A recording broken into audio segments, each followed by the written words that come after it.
Halo, salam jumpa kembali di channel WIT LK. Terima kasih banyak pada Anda semua yang telah hadir di channel ini. Semoga Anda semua selalu berbahagia dan selalu ada dalam berkah kesehatan, juga lindungan dari Tuhan Yang Maha Kuasa. Amin.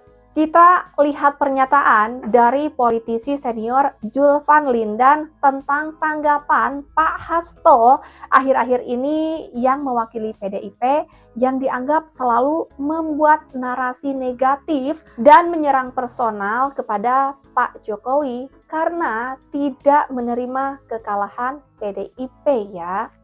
Dan ini akan membuat PDIP sebenarnya semakin jauh dari Pak Prabowo.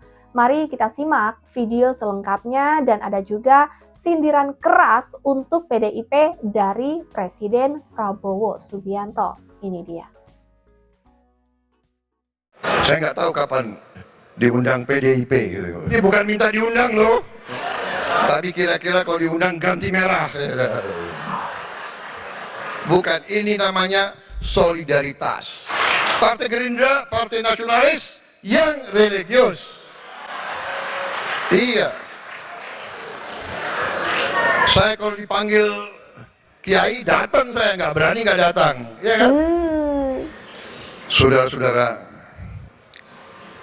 ada segelintir orang yang punya budaya caci maki, jelek-jelekin, cari masalah, ya kan? Padahal saya percaya mereka ini mungkin sudah ditutup hatinya, ditutup matanya. Saya tidak paham mereka itu. Ya. Kesulitan, kekurangan kita akui, kita atasi bersama. Koreksi, kita koreksi. Tapi bangsa yang besar janganlah mempunyai adat, mempunyai kebiasaan caci maki antara kawan, caci maki dengan pemimpin, caci maki itu saya kira tidak baik. Itu bukan ajaran agama kita, itu bukan ajaran agama-agama lain pun. Ya. Kritik dengan baik, koreksi dengan baik. Betul. Saudara-saudara sekalian, dan akan terbukti tidak lama, pasti semua yang berbuat tidak baik akan kelihatan dan akan ketahuan. Di Jakarta Timur dan diprotes kan. Nah, jadi sebenarnya yang melakukan tekanan politik itu siapa?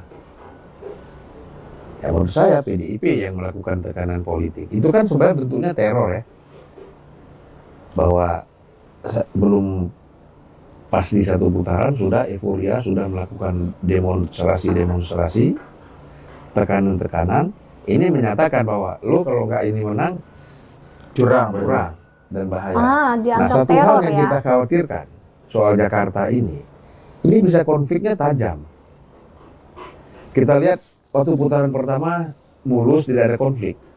Tapi pada putaran kedua, ini akan terjadi konflik lebih tajam dari kasus Anies dan Ahok. Kalau dua putaran.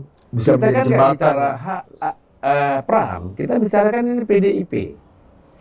Yang sangat berkepentingan dalam pilgub Jakarta ini adalah PDIP.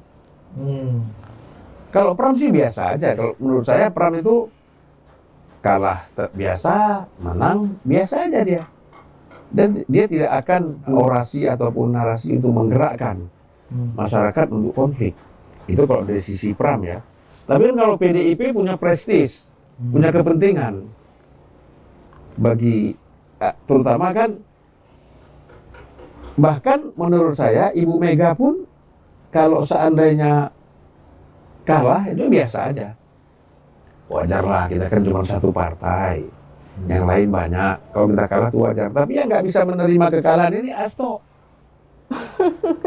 Kenapa? Dia merasa bahwa ini hajatan dia. Karena dia memang benci banget sama Jokowi kan. Kalau kalah dia merasa betul-betul wah terkapar ini. Ya kan? Tapi kalau dia menang dia merasa lebih hebat dari Jokowi. Khususnya untuk di Jakarta. Jadi ini faktornya adalah faktor Hasto, gitu loh. Makanya yang ngomong kesana sini kan Hasto, Pram kan nggak ngomong apa-apa. Nah jadi ya PDIP itu memang kembali lagi faktor Hasto ini membahayakan PDIP. Kalau melakukan tekanan-tekanan demonstratif itu semua orang bisa kan.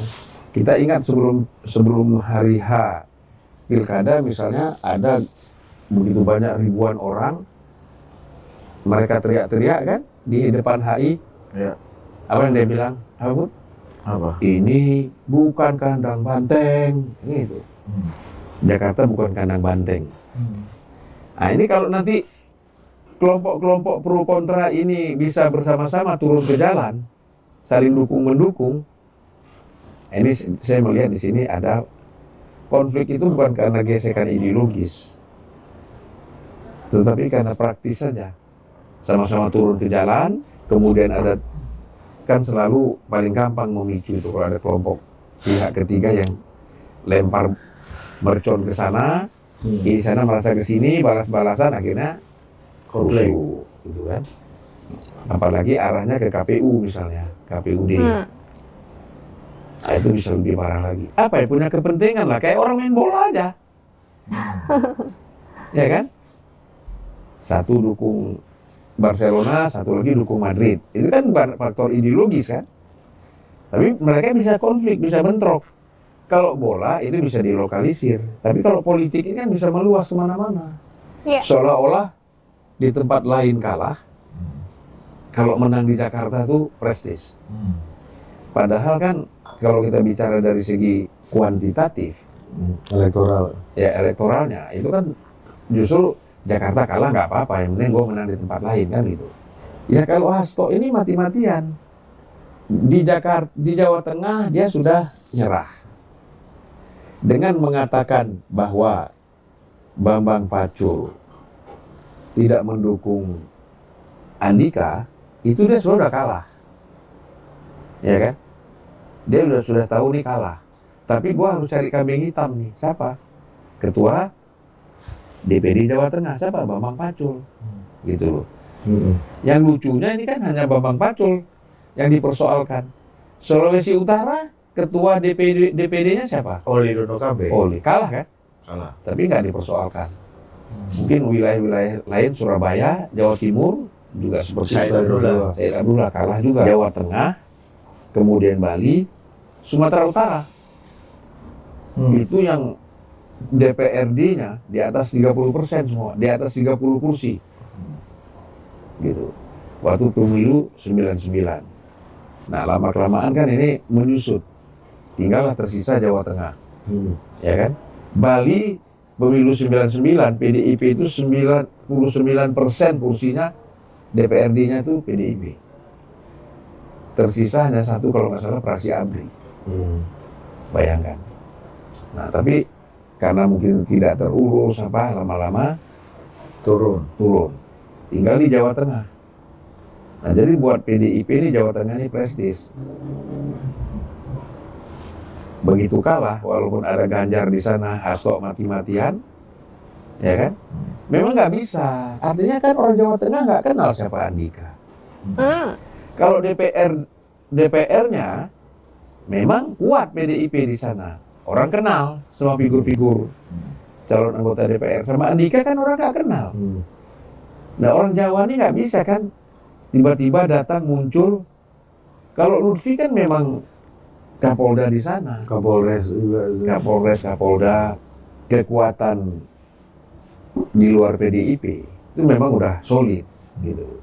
Nah PDIP datang dengan sebenarnya gamang. Siapa ini kita mau majukan di Jawa Tengah?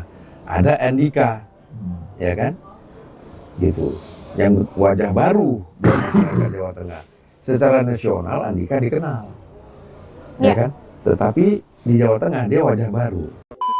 Ya, seperti kata Pak Prabowo ya, kritiklah dengan baik dan koreksilah dengan baik, karena segala sesuatu ini pasti kita bisa selesaikan dengan baik ya. Jangan dengan caci maki, apalagi untuk ada embel-embel kepentingan pribadi, rasa-rasanya itu kurang baik ya. Karena pada akhirnya kan sebetulnya partai-partai semuanya ini dimaksudkan untuk memajukan Indonesia, pasti semua tujuannya sama ya. Jadi apabila dalam pemilu-pemilu ada yang kalah atau yang menang, rasa-rasanya itu biasa dan kita harus dengan legowo ya menerima kekalahan bagi yang kalah, dan bagi yang menang itu mudah-mudahan bisa menyimpan atau menjalankan amanah dengan sebaik-baiknya. Amin.